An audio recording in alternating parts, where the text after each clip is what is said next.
오늘 민속 명절인 이 설날인데요. 우리는 이 멀리서 이민자의 삶을 살고 있지만 그래도 우리의 돌아갈 본향, 우리 고향과 또 하나님 우리 아버지의 집을 생각하면서 오늘 하나님 앞에 그렇게 예배 드렸으면 좋겠습니다. 보고 싶은 부모님, 또 그토록 그리는 우리 하나님 우리 아버지, 그분 배울 날을 소망하면서 오늘 이 예배를 드릴 때 또 거기에 합당한 우리 하나님의 은혜가 여러분과 함께 할 것입니다. 오늘 함께 은혜 나누실 하나님의 말씀은 시편 34편 15절에서부터 20절까지 말씀입니다. 여호와의 눈은 의인을 향하시고 그 귀는 저희 부르짖음에 귀 기울이시는도다. 여호와의 얼굴은 행악하는 자를 대하사 저희의 자취를 땅에서 끊으려 하시는도다. 의인이 외침에 여호와께서 들으시고 저희의 모든 환난에서 건지셨도다. 여호와는 마음이 상한 자에게 가까이 하시고 중심에 통회하는 자를 구원하시는도다. 의인은 고난이 많으나 여호와께서 그 모든 고난에서 건지시는도다. 그 모든 뼈를 보호하시며 그 중에 하나도 꺾이지 아니하도다. 아멘. 오늘 다윗이 하나님 앞에 고백했던 이 귀한 시편을 같이 하나님 앞에 고백하면서요, 또 하나님의 귀한 음성을 들으시는 시간이 되시기를 주님의 이름으로 축복합니다. 오늘 본문 말씀을 가지고 중심을 살피시는 여호와라는 제목으로 말씀을 증거하겠습니다. 여러분, 중심 너무너무 중요합니다. 중심. 10길 물속은 알아도 한 길 사람 속은 알기가 힘들다는 그런 말이 있습니다. 그런 것처럼 사람의 중심과 속을 들여다보기란 참 어렵습니다. 그런데 하나님 언제까지 기다리시냐면요, 우리의 것이 아닌 속 사람이 하나님 보시기에 그 중심이 꽉 하나님 보시기에 기뻐하는 모습으로 그렇게 변화되고 예비되는 그 순간까지 기다리고 계십니다. 불행하게도 우리는 그 속을 단장하기보다는 오히려 겉사람을 그렇게 단장하고 또 하나님이 그것을 통해서 원하시고 기뻐하신다, 이런 생각을 하고 있지요. 겉사람을 단장하는 것보다 속사람, 우리의 중심을 단장하기가 참으로 힘이 듭니다. 그래서 사람들이 겉만 번지르르하게 단장을 하고 다 했다, 이렇게 생각을 하지요. 그런데 하나님은 우리의 중심을 살피십니다. 그리고 우리의 머리털까지도 세신다 그랬는데요, 우리의 중심과 우리의 마음속에 무엇이 들어있고 어떤 상태인 것을 하나님은 너무너무 잘 아십니다. 사람은 속일 수 있어도 하나님의 눈은 속일 수가 없습니다. 오늘 본문 속에서도 여호와의 눈은 계속 우리를 살피고 계신다고 그랬습니다. 뭐 하시려고? 상 주시려고, 구원해 주시려고. 여호와의 눈은 졸지도 주무시지도 않고 우리를 계속 감찰하고 계시는데요, 우리의 중심이 얼만큼 자라나고 얼만큼 변화되어 가는가를 기다리고 계시다가 그 때가 되면은 우리에게 상 주시려고 우리를 그렇게 바라보고 계십니다. 반면에 여호와의 얼굴은 오늘 또 다른 사람들을 바라보고 있는데요, 그럼에도 불구하고 계속 자신의 길들로 하나님과 상관없이 나가는 그런 악한 자들을 살피고 있습니다. 왜 그렇겠습니까? 때가 되면 그들을 벌하시려고. 여호와 하나님, 우리가 보이지 않지만 지금도 우리를 살피시고 계시고 바라보고 계시고 기대하고 계십니다. 우리의 중심이 찰 때까지. 그 중심이 뭘까요, 여러분? 그 중심은 우리의 마음이고, 영어 성경에서 그것을 하트라고 기록하고 있습니다. 중심은 우리의 하트가 하나님 보시기에 합당한 모습으로 회복되는 것, 변화되는 것, 그것을 말씀하고 있는 것입니다. 오늘 그 중심을 설명하실 때 오늘 본문의 주인공 다윗을 들어서 설명하고 있습니다. 너희가 다윗과 같은 중심이면 좋겠구나. 너희가 다윗과 같은 중심으로 예비되었을 때 나의 합당한 자가 되고 의로운 자가 되고 하나님의 영광에 임하는 그런 놀라운 은혜를 입는 자들이 될 것이다. 오늘 그 첫 번째 예로 하나님의 중심에 합당한 자가 바로 다윗이었습니다. 다윗은 사무엘하 7장 2절 말씀에 보니까요, 나보다 더 하나님을 생각하고 나보다 더 하나님이 잘 되는 것을 기뻐하고 내 집보다 하나님의 집이 더 영화로워지는 것을 기뻐했던 자들입니다. 중심에서 그것을 원하고 중심에서 그것을 추구했던 사람이었습니다. 그래서 하나님은 다윗을 그 중심을 보시고 너무 기뻐하셨습니다. 사무엘하 7장 2절 말씀에 왕이 선지자 나단에게 이르되 볼지어다 나는 백항목 궁에 거하거늘 하나님의 궤는 휘장 가운데 있도다. 오늘 다윗이 이렇게 하나님 앞에 고백했습니다. 사람들 앞에서와 하나님 앞에서 이러한 고백을 하나님이 들으실 때 얼마나 기뻐하셨겠어요. 다윗이 그 모진 풍파를 다 이겨내고 이제 헤브론에서 유다의 왕이 되더니 그 이후로 이제 하나님의 은혜로 온 이스라엘 나라의 왕으로 추대를 받았습니다. 그리고 이스라엘을 다스리는 통치자, 이스라엘의 두 번째 왕이 되었습니다. 그리고 나서 다윗이 첫 번째 가졌던 마음은 다른 사람들이 옆에서 왕이시여 이제 왕권을 지키고 왕이 거하시는 처소를 아주 아름다운 궁궐을 짓자고 제안을 합니다. 그랬는데 다윗의 대답이 지금 이 사무엘하 7장 2절 말씀이에요. 듣거라.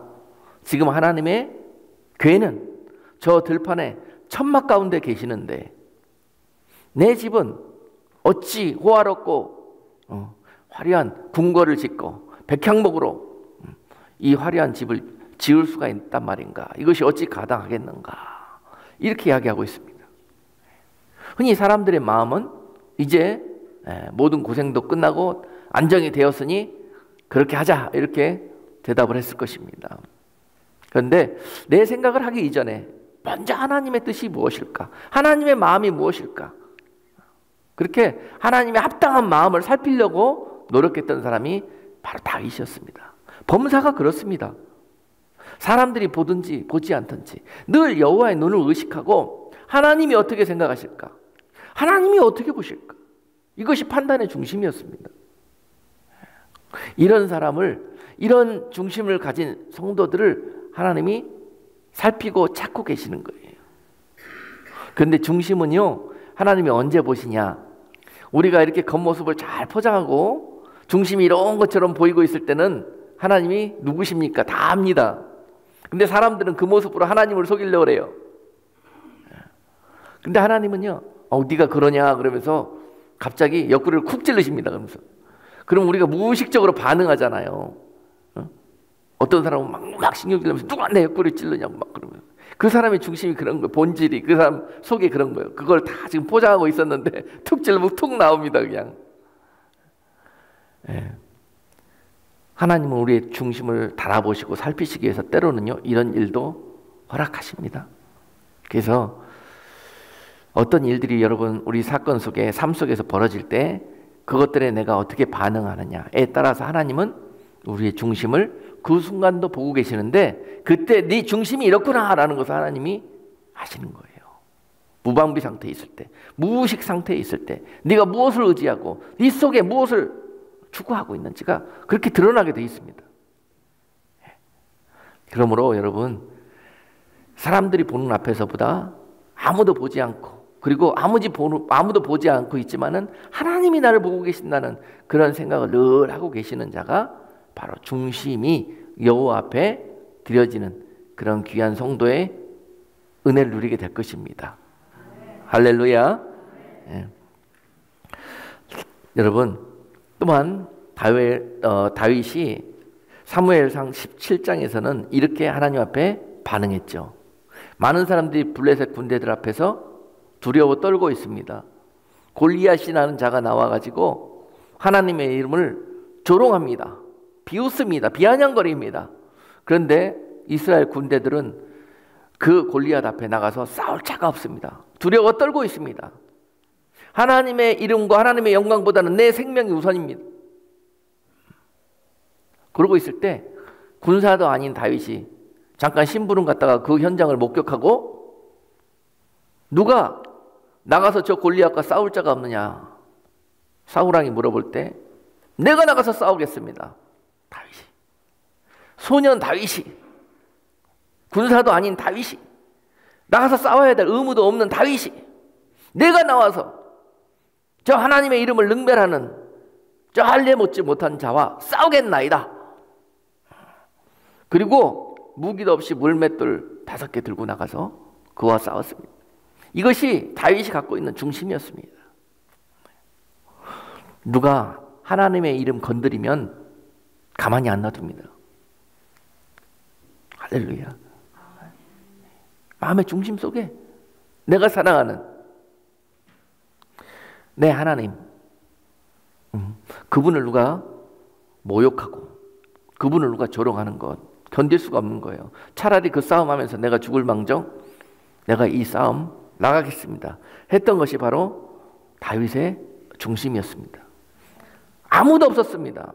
그 중에는 왕도 있었고 그 중에는 싸움 잘 싸우는 전문가 많은 장수들도 있었고 그 중에는 참으로 많은 사람들이 있었지만 여러분 이 현장 앞에서 하나님께 중심을 드리는 자는 다윗밖에 없었습니다.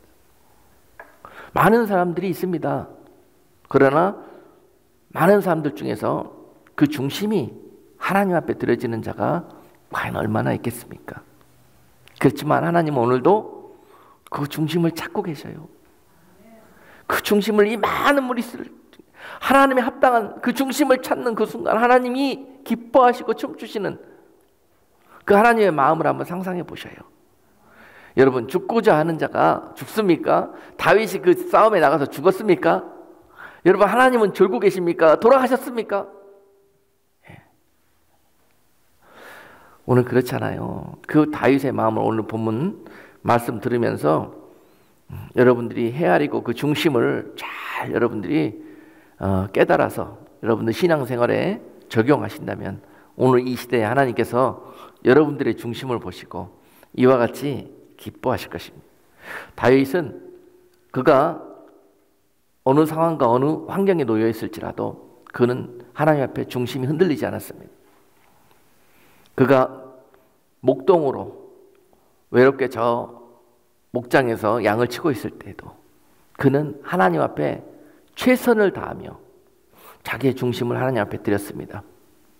하나님이 지금 나에게 누가 뭐라 그래도 지금 이 직분과 이 사명을 주셨으니까 내가 이것을 하나님을 위해서 감당해내는 것. 그래서 다윗은 양떼를 지킬 때에도요 정말 누가 양 한 마리 이리떼가 와서 훔쳐가는 것 끝까지 쫓아가서 아가리를 벌리고 그 도적맞은 양떼를 구해왔다고 기록하고 있습니다. 왜 그랬을까요? 하나님의 양이니까. 나는 양치기니까 임시로 그 양을 돌보고 있는 이 직분을 감당하고 있으니까 책임과 최선과 충성을 다하는 그 중심 다윗. 그런 중심을 보시고 작은 일에 충성하는 그를 보시고 하나님은 그를 통해서 이스라엘의 왕의 모습을 보고 있는 거예요. 저 자에게 내 백성들을 맡기면 너무너무 잘 관리하고 너무너무 잘 양육하겠구나. 그의 중심을 보시고 하나님의 일들을 맡기는 것입니다. 근데 그 중심을 언제 보느냐? 최고 약하고 힘들고 어렵고 보잘것 없는 작은 일을 맡고 있을 때 보는 것입니다. 여러분 다윗은 그 당시에 형들은요 어느 날 갑자기 사무엘 선지자가 찾아와 우리 집안에서 왕이 나온다고 형제들을 다 모으고 이들 중에서 왕을 기름 붓겠다고 다 모이라 그랬는데요 아버지가 너는 가서 양이나 보라 그러고 형 7만 그 자리에 나가게 했습니다. 그랬을 때 다윗의 심정을 한번 생각해 보세요. 참 억울하고 참 이렇게 불평이 나올 만하지 않습니까? 그 자리가 왕의 자리, 이 자리에 잘만 보이면 왕이 되는 건데 왜 나는 아예 그 자리에 오지도 못하게 막는 것인가? 이런 생각이 들 수가 있습니다. 그러나 그 순간 그에게 맡겨진 일은 왕이 아니라 목동이었습니다. 내가 그 자리를 비우면 누가 내 양떼 지키냐? 이겁니다. 그런데 하나님은 중심을 보시는 거예요. 7 아들의 중심을 다 제끼시고 또 다른 아들이 또 어디 있느냐 물어봤을 때 저 들판에서 양들 풀 먹이고 있는 아들이 하나 있긴 있습니다만은 이 말은 뭐예요? 그 아들 데려와 봐야 그 아들은 왕의 제목이 아니라는 것입니다. 아버지가 볼 때도 그렇다는 거예요. 그런 사람들에게 하나님이 뭐라고 말씀하셨느냐? 나 여호와는 외모를 보지 않고 중심을 보느니라.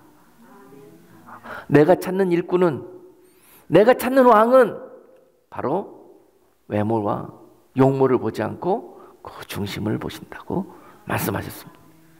사람들은 중심보다는 그 외모와 용모를 보고 이 정도면은 그런 일들을 맡길 수가 있겠다. 그 사람이 갖고 있는 어떤 이 조건과 스펙과 이런 것들이 사람들은 더 중요하지만 하나님은 바로 그 목동 다윗을 이스라엘 왕으로 보고 계셨던 거예요. 언제 보셨습니까? 그가 철저하게 그 양떼를 치는 그 모습 속에서 하나님은 그의 중심을 보고 계셨던 것입니다. 다윗은요, 사무엘하 23장에 보니까 왕이 되었을 때 그 주변에 아주 훌륭한 다윗 닮은 용사들이 있었습니다. 그들 중에 세 용사가 있었는데요, 그 세 용사들이 다윗 왕 옆에 있다가 다윗이 전쟁에 힘들어서 쫓기고 아주 갈증나고 목마르고 지쳐 쓰러질 것 같을 때, 그때 푸념 섞인 말 한마디로 내가 베들레헴에 있을 때 마셨던 그 성문 옆 우물물을 한 모금만 마셨으면 좋겠다. 다윗이 너무 지치고 고나해서 이렇게 푸념 섞인 말을 한마디 내어놨는데요, 그것을 듣고 있던 이 세 용사가 그 밤에 달려가서 베들레헴에 블레셋 군대들이 진치고 있습니다 지금. 그런데 그 군사들을 뚫고 그 성문 옆에 우물을 길어다가 다윗 왕에게 드시라고 갖다 드렸습니다. 그 순간 다윗이 그 물을 받아들고요,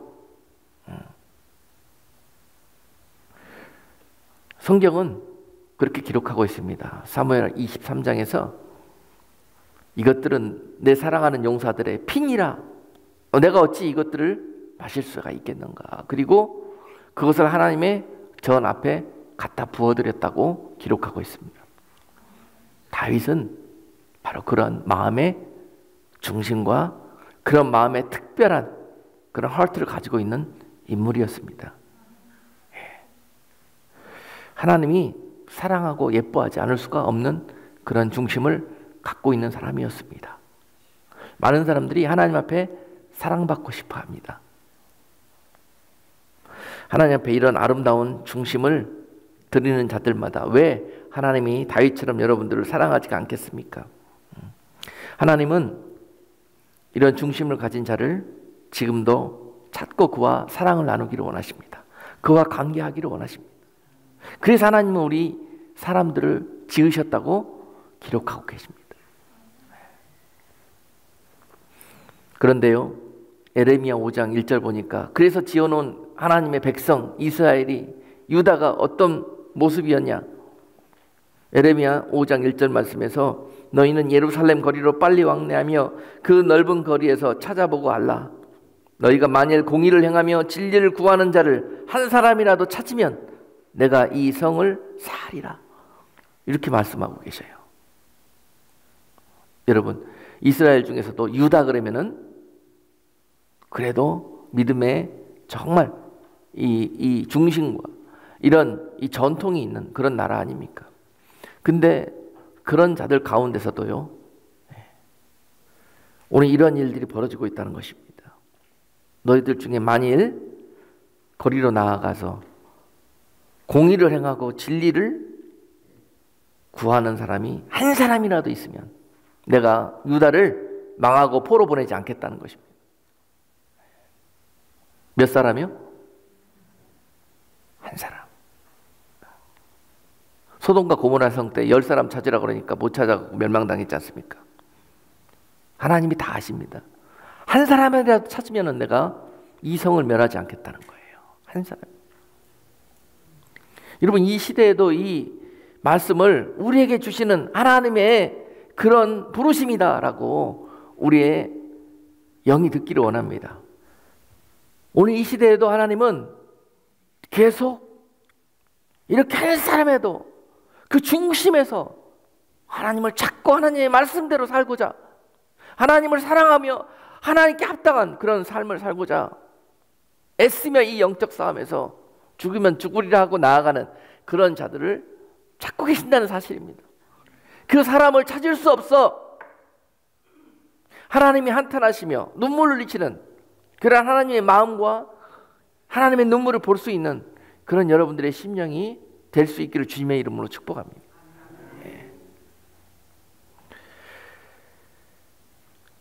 저는 말하기를 우리 주사랑교회 안에서 이런 한 사람이 나올 수 있기를 간절히 기도합니다. 우리 중에서 하나님이 여러분들 한 사람을 보시고 기뻐 춤추시는 그 하나님의 기쁨을 보기를 원합니다. 그런 중심은 공부해서 갖는 것이 아니에요. 여러분, 사람의 힘으로 가질 수 있는 게 아닙니다. 힘으로 능으로도 되지 않고요, 하나님의 영으로 되는 거예요. 하나님이 여러분 안에 하나님의 영이 임하셔서 그런 애타는 하나님의 마음을 주실 때 이런 순종이, 이런 중심이 드려질 수가 있는 것입니다. 네. 민수기 13장에 보시면은 12정탐꾼 이야기가 나오죠. 12정탐꾼 중에서 그 뛰어나고 빼어난 자들 중에서 10명은 정탐하고 돌아와서 엉뚱한 소리를 합니다. 순전히 말을 해도 사람의 소리만 합니다. 사람의 중심으로 모든 것들을 살피고 사람의 방법으로 모든 것들을 다 데이터를 수집해 본 결과 하나님을 정말 실망시키고 정말 하나님을 진노케 하는 그런 답안지를 내놓습니다. 하나님이 그토록 꿈꾸시던 시간, 꿈꾸시던 나라, 그 가나안 땅을 예비하시고 그 땅에 갔다 와서 한다는 말이, 그 땅은 마치 하나님께서 우리에게 약속하신 대로 우리 눈으로 보기에 그렇더라. 그렇지만 가서 보니까 문제가 하나 있더라. 무엇이에요?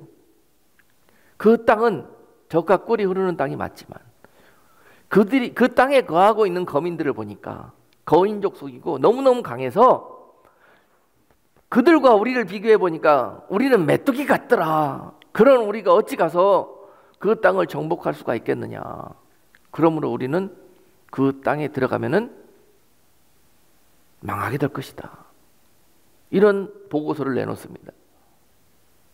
10명이 그런 보고서를 내놓는데 반면에 두 사람은 그럼에도 불구하고 전혀 다른 보고서를 제출합니다. 그들은요, 이렇게 보고합니다. 그들의 말이 사실이라. 그곳은 기골이 장대한 거인족 속이 있지만, 그리고 우리는 그들에 비해서 형편없이 상황이 안 좋지만, 그러나 우리에게는 하나님이 계시지 않느냐. 그리고 우리에게는 하나님의 약속이 있지 않느냐. 우리가 하나님의 말씀에 순종하여 그곳에 들어갔을 때는 그들은 우리의 밥이 될 것이다 라고 여호수아와 갈렙이 믿음으로 그 앞에서 보고서를 제출합니다. 그러므로 우리는 저 땅을 향해서 진격하여 들어가자, 이렇게 보고서를 냅니다. 그 당시에 있는 많은 사람들이 미친놈 취급을 했습니다. 죽고 사는지도 구별을 못하는 그런 자들이라고 오히려 많은 사람들 앞에 정말 맞아 죽을 뻔한 위기에 처하게 되는 거예요. 그렇습니다. 사람들이 사는 세상에서 참으로 하나님의 중심으로 하나님의 기쁘시게 하는 그런 답을 내놓는다는 것은요, 정말 이와 같은 위태로운 순간을 맞이할 수도 있습니다. 믿음으로 산다는 것, 하나님의 말씀의 중심으로 산다는 것은 바로 세상 가운데 이러한 일들이 벌어질 수도 있지만, 그러나 하나님은 그런 그들의 중심을 보시고 항상 이와 같이 골리앗을 눕혔던 하나님, 그 가나안 땅을 그 메뚜기 같은 자들에게 허락하셨던 하나님, 그 중심을 보시고 기적처럼 역사하셨던 그 하나님이 바로 성경의 역사였습니다.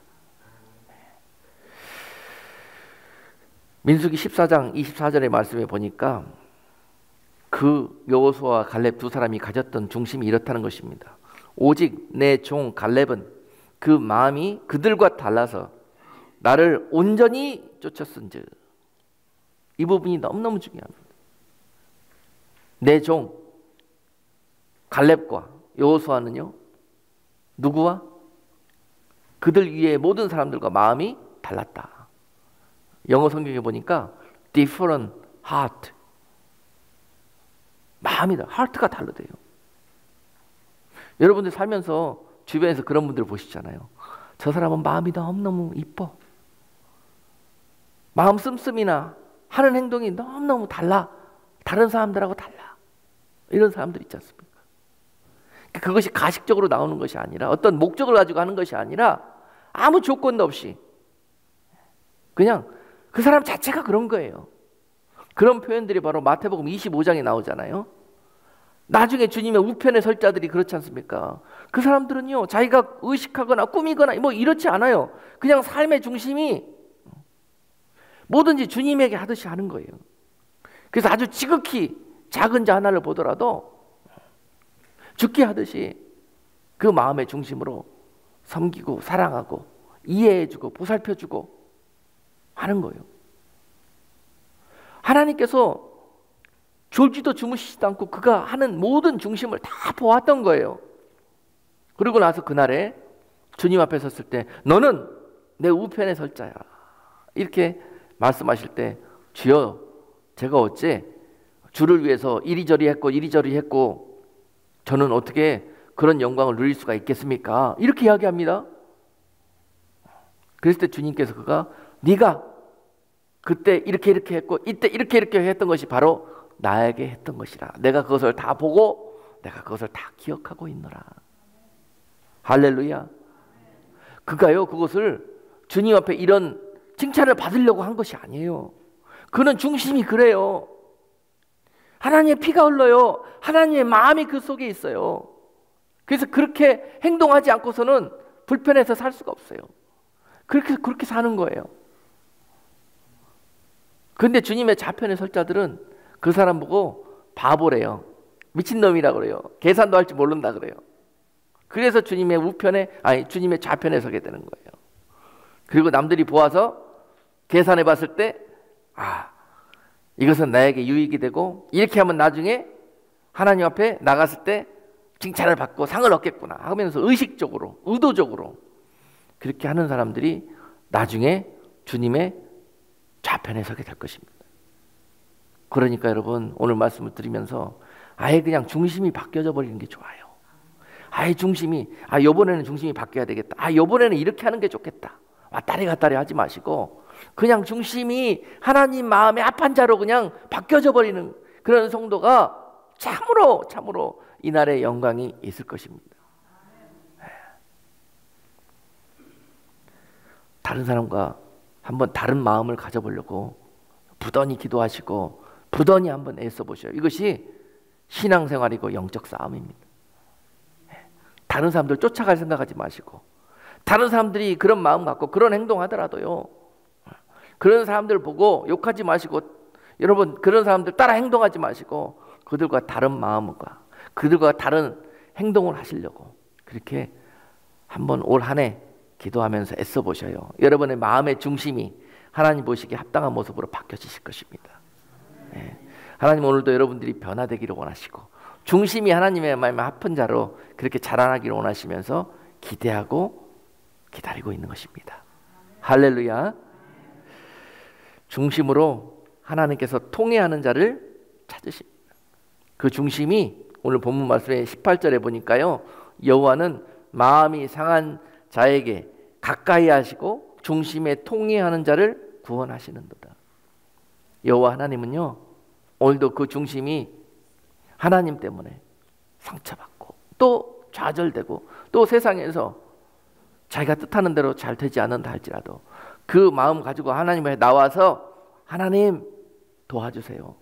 하나님 나와 함께 하여 주십시오. 하나님 나를 지켜주십시오. 하나님 앞에 나와 통회하며 자복하며 하나님 내가 설령 그 일에 하나님의 마음에 합하지 못하고 행여 잘못한 것과 하나님 앞에 죄가 되었던 것들이 있으면 용서하여 주십시오. 하나님 앞에 나와서 자복하며 통회하며 하나님의 은혜를 구하는 자들에게 오늘도 하나님께서 그 은혜를 아끼지 않는다고 말씀하고 계십니다. 오늘 이 말씀을 붙드실 수 있는 여러분들이 되시기를 주님의 이름으로 축복합니다. 지금 마음이 상하셨습니까?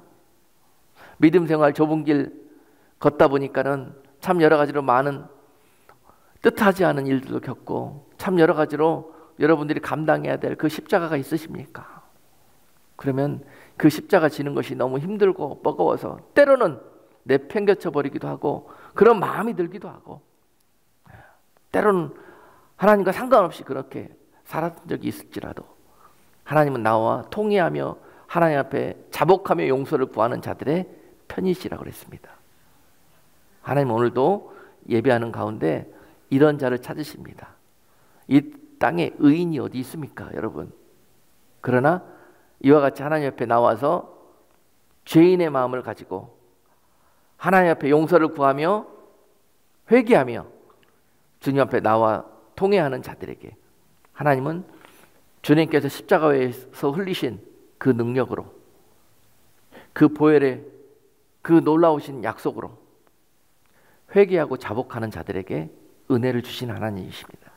여러분, 죄인이 의인이 될 수 있는 길은 딱 한 가지밖에 없습니다. 스스로 의로워질 수 있는 자는 하나도 없습니다. 죄인들이 의로워질 수 있는 유일한 길은 예수 그리스도의 옷으로 덧입는 것입니다. 그 작업이 바로 회개하는 자들에게 일어나는 일입니다. 그래서 예수 피가 뿌려지는 순간 그 죄된 중심과 심령이 그리고 그 악한 죄들이 사하여지고 그 속에 의가 하나님의 의가 새롭게 덧입혀지는 것입니다. 그래서 의롭게 되어지는 것이고 의인의 삶으로 회복되는 것입니다. 여러분 혹시라도 여러분 심령 속에 이러한 은밀한 죄나 심령 속에 이렇게 하나님 앞에 은혜를 구해야 될 그런 것들이 있습니까? 여러분 우리 중심이 왜 하나님의 말씀대로 하나님을 사랑하면서 살고 싶어도 그렇게 되지를 않습니까? 그것은 바로 우리의 중심 속에 헛것이 들어있어서 그렇습니다. 중심이 하나님을 사랑하고 기뻐하는 삶으로 살아가지 못하도록 우리 중심 속에 악한 것들이 들어가지고 그 일을 행하지 못하도록 가로막고 있기 때문에 그러는 것입니다. 하나님 오늘도 우리에게 찾아오셔서 네 속에 있는 그건 나다오. 네 속에 있는 거 그건 나한테 버려다오. 말 못할 그런 옛 상처가 있느냐, 쓴뿌리가 있느냐, 말하지 못할 은밀한 죄가 있느냐, 그것들 때문에 네가 말씀대로 살 수가 없고 너의 마음이 너의 양심이 너를 하나님이 기뻐하시는 삶으로 그렇게 이끌지를 못하는구나, 이것입니다. 그러므로 하나님의 뜻은 오늘도 이러한 가운데 있는 우리가 하나님 앞에 나와서 통회하고 자복하며 하나님 앞에 은혜를 구하는 자들에게 그 중심으로 통회하는 자들에게 하나님은 구원을 베푸신다고 그랬습니다. 엄청난 이야기입니다. 너무너무 중요한 이야기입니다. 많은 사람들이 오랜 동안 교회 생활하고 신앙생활 했어도 여러분 이 약속 가운데 들어있지 못하면은 구원을 의심해 봐야 합니다. 그러면서 원수 마귀는 우리에게 자꾸 속입니다. 우리 속에 있는 것을 은밀히 간직하고 있다. 망하는 길로 가라고. 회개하지 못하고 숨기고 아무렇지도 않은 것처럼 그렇게 겉모습으로 살게 하는 그런 악한 그런 유혹을 우리에게 하는 것입니다.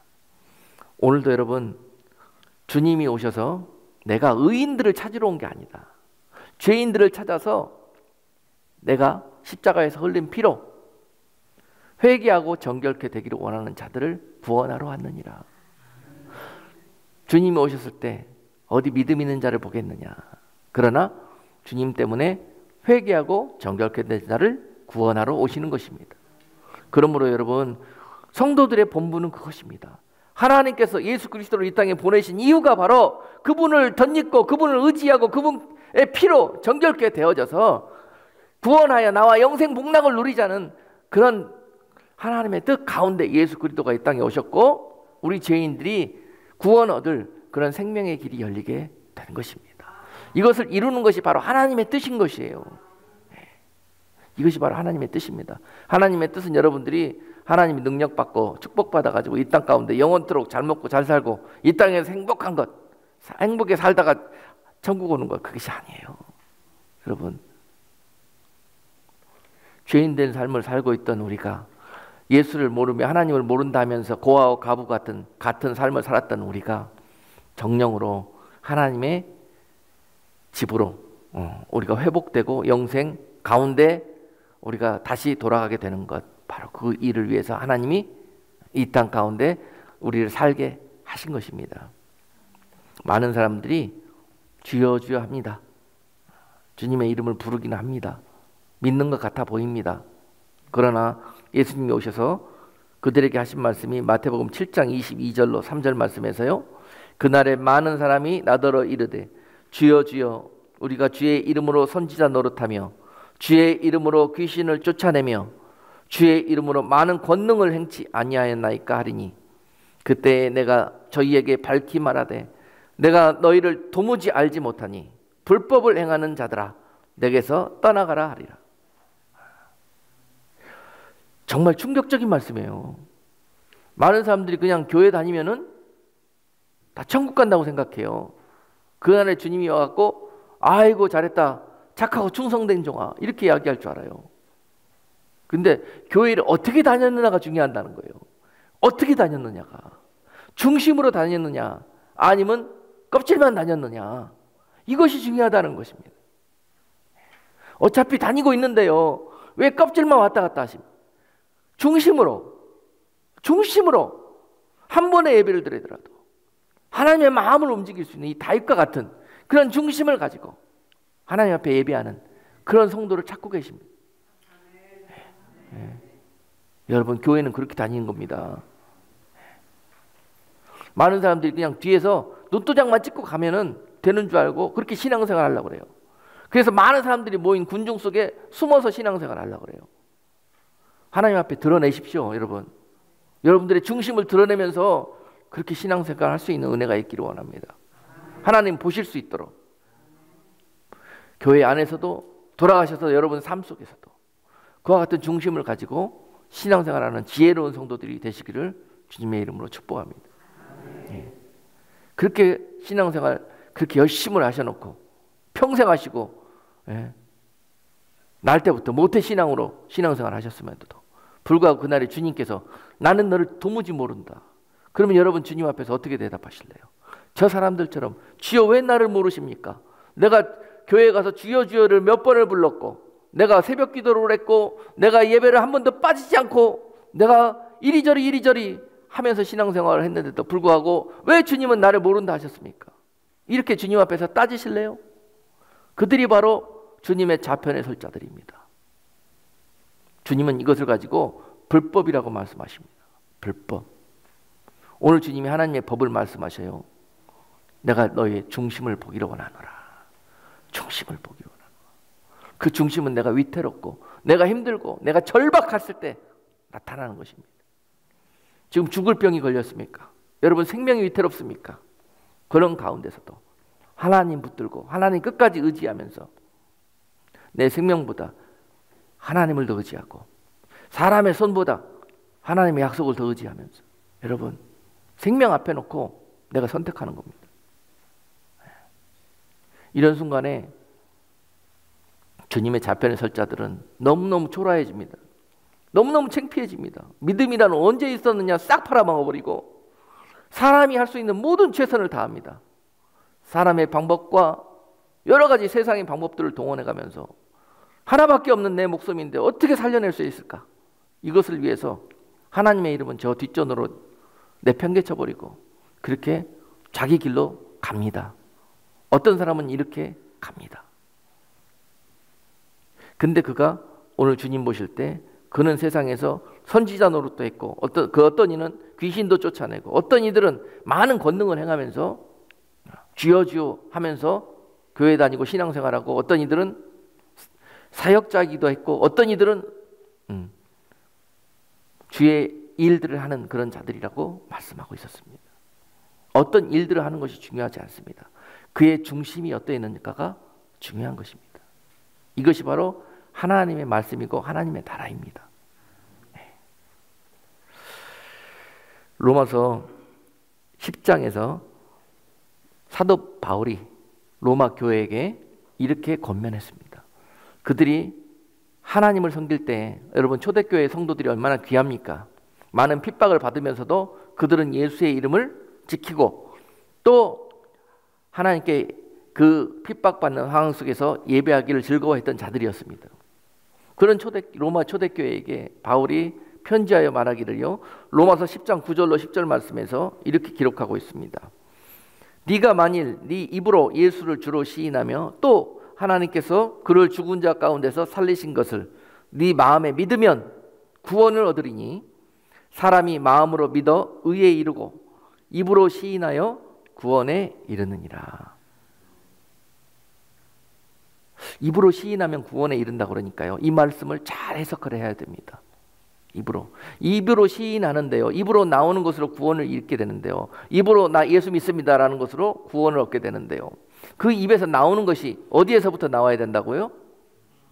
머릿속에서부터 입으로 나오는 것이 아니라는 거예요. 마음에 있는 것이 입으로 나와야 된다는 거예요. 중심에 있는 것이 입으로 고백이 돼야 된다는 거예요. 하나님이 이걸 보신다는 것입니다. 근데 많은 사람들이 여기 있는 것을 입으로 내놓습니다. 여러분, 이 중심 차이를 아시겠어요? 네가 진짜 여기에서 믿는지 아니면 역으로 내가 알고 있는 것을 내놓는 건지, 이 차이란 말입니다. 로마 교회에게 사도 바울이 이 말씀을 주시면서요, 너희들이 지금 이 예수의 이름을 가지고 핍박을 받는데 너희가 예수를 이 생각으로는 알아. 내가 예수 믿어. 그런데 너희들의 행동을 보니까 지금 로마 교회에 핍박이 임했습니다. 당시의 로마 상황은 황제가 왕이고 하나님입니다. 그래서 예수 그리스도가 우리의 왕이라고, 우리의 구주라고 얘기하는 순간에 험한 핍박을 받고 때로는 죽임을 당할 수도 있습니다. 왜냐하면 황제를 거역했기 때문에 그렇습니다. 엄청난 반역죄입니다. 그렇기 때문에 당시 로마 초대교인들은 밖에 나가서 내가 예수 믿는다고 하지 않습니다. 그리고 속으로만 믿습니다. 그런데요, 때로는요, 이것을 밖으로 내놓을 수 있어야 합니다. 여러분, 내가 예수 믿는다고 이야기하는 마음의 중심으로 여러분 이것을 입으로 내놓는다는 그 사건이요, 평상시에 이런 곳에서는 다 누구든지 얘기할 수 있습니다. 그렇죠? 그런데 그 소리 하면은 끌려갑니다. 마치 북한 공산당들처럼요. 그 소리 하면 잡혀가서 처형당합니다. 그랬을 때도 여러분, 예수는 나의 구주시라고 고백할 수 있겠습니까? 몇 분들이 계시네. 여러분, 이것이 중심이에요. 하나님은 중심을 보셔요. 그가 성격이 모났고 그가 연약한 모든 이런 거, 사람들이 손가락질하는 부분들이 있어요. 하나님은 우리의 연약함을 보시는 것이 아니라 우리의 중심을 보시는 분이에요. 그래서 그가 구원에 이르는 거예요. 하나님, 저 사람은 나보다 거룩하지도 않고 저 사람은 나보다 나쁜 짓 더 많이 했고, 그런데 왜 저 사람은 주님의 우편에 가고 나는 좌편에 갑니까? 그래서 네가 주님의 좌편에 가는 거예요. 왜 하나님 앞에 따져요? 오치게 피조물이 하나님 앞에서 따질 수가 있습니까? 그런 것입니다. 중심이 그런 거예요. 중심을 하나님은 우리의 구주로, 왕으로, 창조주로 그렇게 모시는 사람. 그 사람들의 삶은요, 다릅니다. He has a different heart. 완전히 달라요. 오늘 그것을 말씀하십니다. 그리고 하나님은 그 중심 보기를 원하시는 거예요. 오늘 이 자리에 많은 예배하는 자들 중에 지금 주일날 세계 곳곳에서 하나님 앞에 예배가 드려질 것입니다. 그런 가운데서 정말 중심으로 하나님 앞에 나와서 예배하는 자가 얼마나 있는가. 그것이 바로 하나님이 찾으시는 예배입니다. 오늘 여러분, 참으로 다윗과 여러 가지 많은 이 믿음의 중심을 갖고 있는 그런 사람들의 예를 들면서 여러분께 하나님이 찾으시는 중심이 어떠신가, 어떤 것인가 하는 것들을 소개했습니다. 여러분, 오늘 하나님께서 자꾸 찾으시고 찾으실 수 없어 흘리시는 그 주님의 눈물을 한 번이라도 여러분 생각해 보신 적이 있습니까? 전 목회하면서 우리 교회 성도님들 중에 한 사람이라도 그런 사람이 다 올 수 있도록 그렇게 중심이 아름다운 성도, 중심이 아름다운 교회가 되기 위해서 여러분 말씀만 보고 하나님의 약속만 보고 갑니다. 사람들이 뭐라고 그러든 사람들이 몇 명이 남든 많은 사람들이 있으면 뭐합니까? 그날에 주님이 이 많은 무리들께서 내가 찾는 이가 없다고 그러면은 그 교회에 얼마나 큰 화가 임하겠습니까? 그 많은 사람들 중에서 참 많은 은혜와 참 많은 축복의 길이 열렸었는데도 불구하고 여러분 지혜가 없고 미련하고 교만하고 욕심이 많아서 그것을 붙들지 못해서 그렇게 하나님 앞에 책망을 얻게 된다면은 일보다 더 엄청난 낭패가 어디 있겠습니까? 여러분 오늘 강단을 통해서 주시는 하나님의 말씀을 여러분 귀로 듣지 마시고 귀로 들은 말씀을 마음에 깊이 새기셔가지고 오늘 이 시대에 정말 하나님이 찾으시는 중심이 너무 이쁘고 너무 아름다워서 하나님을 기쁘시게 하는 그런 다윗과 같은 복된 성도들이 다 되시기를 주님의 이름으로 축복합니다. 기도하겠습니다. 고마우신 하나님, 오늘도 우리에게 말씀하시기를 나는 외모로 사람을 보는 것이 아니라 중심으로 너희를 바라본다고 말씀하셨습니다.